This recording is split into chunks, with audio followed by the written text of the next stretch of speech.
So today I'm going to talk about my cars, what I like about each of them, and why the BMW E39 is probably my favorite. Now this actually is not my car, it's my buddy's car, but still a nice looking car.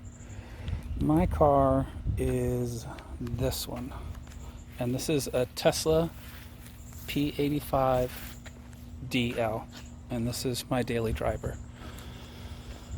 Why do I like this car?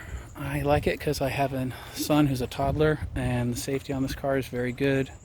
I tend to text when I'm driving, and the autopilot helps with that. And I like the technology in the car, of course. The next car is my 2015 Ferrari California T. This is a very tamed Ferrari, easy to drive. Helps that it's a convertible, fun for beach days. And this Ferrari is one that I could put my girlfriend in or my mom and let them drive and really have no concerns whatsoever. It's a very, very safe car to drive. You put it in normal mode and anyone can drive it. This, on the other hand, is a beast, and I will not let anyone drive this car. I mean, not even nobody, not even my best friend. This is a 2013 Gallardo LP 550-2. So why do I like this car? Well, I like the styling of the Gallardo, and this is the next to the last year that they made. So by the time they put this car out, the reliability was really there. In the beginning, Gallardos were not that reliable, had a terrible E-clutch problems, and had some other issues. But by 2013, this car was pretty much good to go. The other thing I like is this is not a Dash 4, so this is not an all-wheel drive, which makes it about 500 pounds lighter, I believe. And this also has the Scorpius wheels off the Balboni, so they're very light wheels. So this is a car, unlike the Ferrari, which you're not really going to get in trouble in. The Lamborghini, you can get in trouble very quickly. And that's one of the things I like about it. It's a mid-engine car, it's not forgiving around corners, and this is the last Ferrari that you could do that in. The Huracan, I personally believe that Audi took too much control in it and didn't let Lamborghini be Lamborghini, and made it too safe.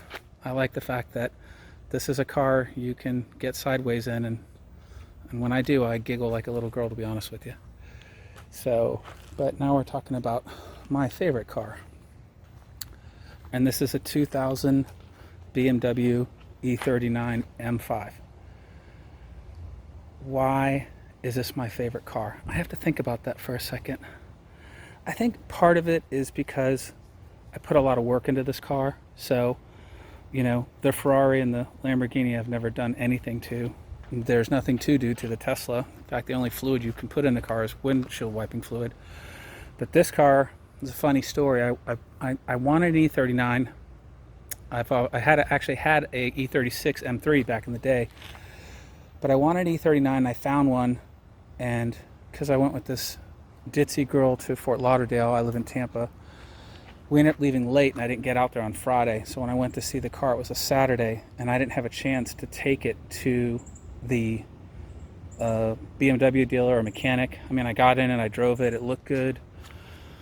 It drove okay. You know, I didn't really think there were any issues with it.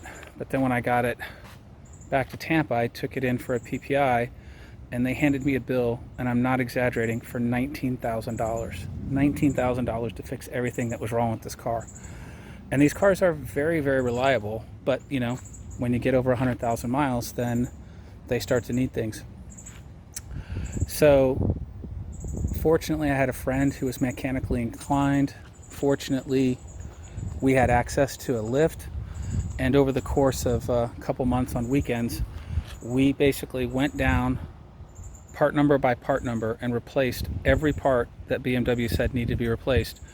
We bought it on ECS tuning for a fraction of the price and put it in ourselves. So I'll link some other, or I'll post some other videos that talk about the different things I did to this car. But let's see, I replaced the front struts.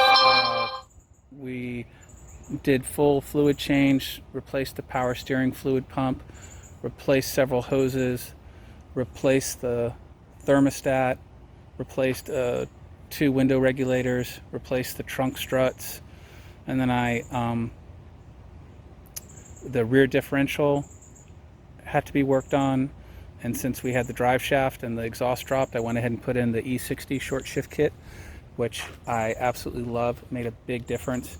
But aside from that and these Angel Eye headlight upgrades, the car is completely stock. It doesn't even have tint on it, so it's never been, the exhaust hasn't been cut. It's been no other modifications, and it's I love the car for the fact that it's an analog vehicle basically.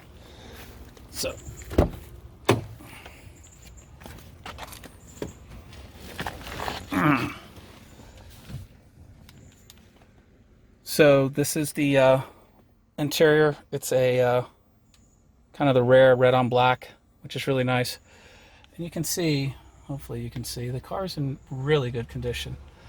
Now I went ahead and replaced these trim pieces with carbon fiber. It had like titanium carbon fiber or titanium trim pieces, but they were a little worn. And I put the short shift and I went ahead and replaced the shifter knob